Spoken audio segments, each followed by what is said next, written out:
Olá, bem-vindo, salve, salve. Vamos falar agora de uma informação importante a respeito do baralho cigano ou Le Petit Lenormand, ok? A gente vai falar um pouquinho da necessidade da gente convencionar o significado das cartas, né? O que eu quero dizer com isso? A gente tem aí duas vertentes de escolas de estudos do baralho cigano, né? Esse baralho inspirado no Le Petit Lenormand, que é um baralho europeu, e essas escolas traduzem os significados das cartas de acordo com o contexto.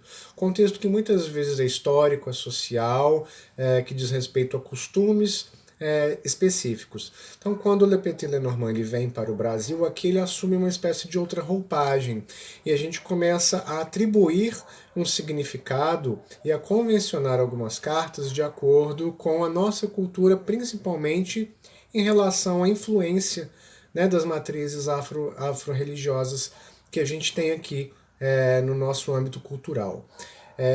O que eu quero dizer com isso, gente? Mesmo aqui, contextualizando as cartas, é necessário que a gente entenda que uma carta X não é uma carta Y.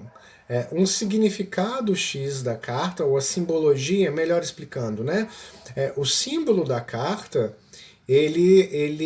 a necessidade da gente honrar e da gente manifestar o significado daquele símbolo é muito importante. Então, vamos pegar, por exemplo, a carta 3, que é a carta do navio, ok?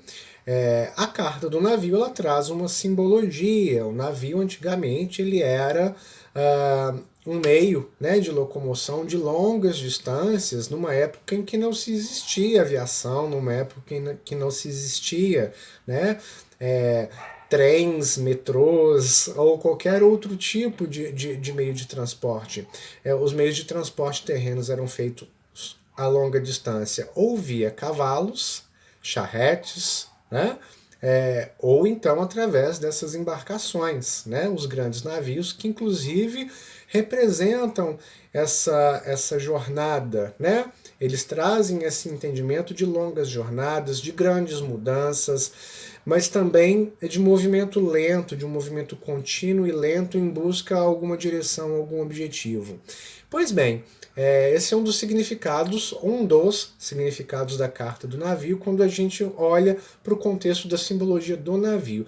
E aí quando essa carta vem para o Brasil, a gente aqui na escola brasileira, a gente começa a atribuir esta carta e falar que ela também representa o mar, porque aí a gente vai fazer uma associação da carta 3 com a energia de Iemanjá dentro da cultura afro-religiosa brasileira. E, gente, é importante a gente estabelecer essa convenção.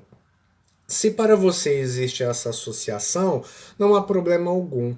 Mas a reflexão que eu trago é a seguinte: esta carta, ela vai trazer o contexto do navio ou ela vai trazer o contexto do mar? Porque são simbologias diferentes, compreende?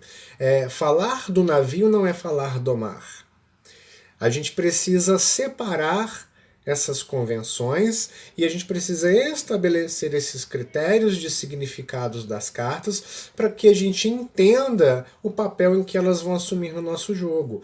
Então eu, por exemplo, aqui tenho dois baralhos, tá? Inspirados no Le Petit Lenormand. A claridade talvez não permita que se enxergue muito bem, né? E eu convencionei, quando eu quero trabalhar com a escola brasileira, eu utilizo um baralho. Quando eu quero trabalhar com a escola europeia, eu utilizo o outro baralho, né? Então, pensar nessa estrutura, na importância de se entender essa simbologia, de se entender esses significados, para que a gente não faça confusão, né? Então, a carta do jardim, ela tem um contexto. Essas cartas, elas têm um contexto cultural que fazia parte de toda uma estrutura social que era vivida em determinado momento da Europa medieval, e elas trazem um significado baseado nessa cultura, né, europeia. E aí ressignificá-las não é o problema, mas a gente precisa estabelecer o que cada carta vai ser. Então a carta do jardim, ela vai trazer a energia aqui da Josain, né? que é um arquétipo, um orixá, né? Da nossa cultura, ou ela vai ter o significado que ela tinha dentro do contexto da escola europeia. E assim para todas as outras cartas. Isso é importante ser contextualizado para que a gente tenha uma fluência de jogo de interpretação que seja clara para o consulente. Não dá para olhar para uma carta e falar que o significado daquela carta é X, e em outro momento, no jogo seguinte, no atendimento seguinte, eu entender que aquela carta tem um significado Y. Eu posso sim ampliar, né, o conteúdo de cada carta, mas dentro de uma coerência. E isso é muito importante se estabelecer dentro do estudo da cartomancia do sistema Lenormand, seja escola europeia, seja escola brasileira. Espero que tenha feito sentido para você e nos vemos no próximo vídeo.